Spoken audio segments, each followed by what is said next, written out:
New details have emerged about the Baltimore Bridge collapse in the early hours of Tuesday morning.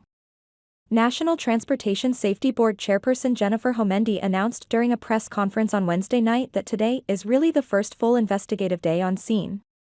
She said her team spoke to the families of the victims and that the team was able to board the cargo ship Dali that struck the bridge to further its investigation. Homendy explained that her team focused on collecting perishable evidence and examining the scene. Homendy's team confirmed that there were 21 crew members at the time of the accident plus 2 pilots for a total of 23 individuals on board the vessel, she said. The cargo manifest that could be obtained was examined and showed 56 containers of hazardous materials.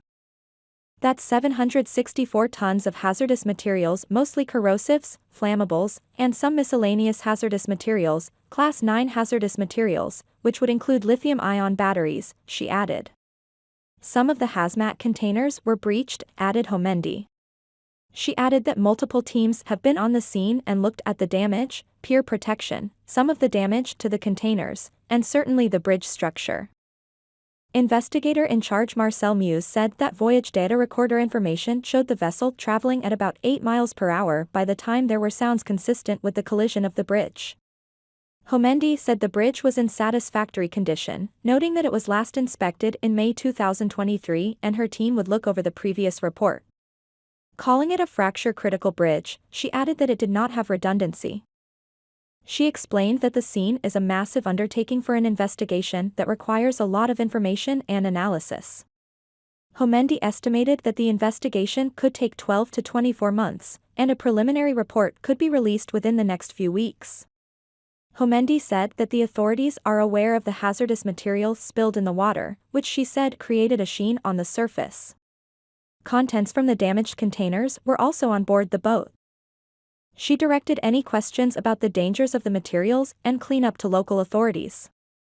She added that her team is scheduled to speak with the 2 pilots on board Thursday and has already interviewed the captain, mate, chief engineers, and one of the other engineers.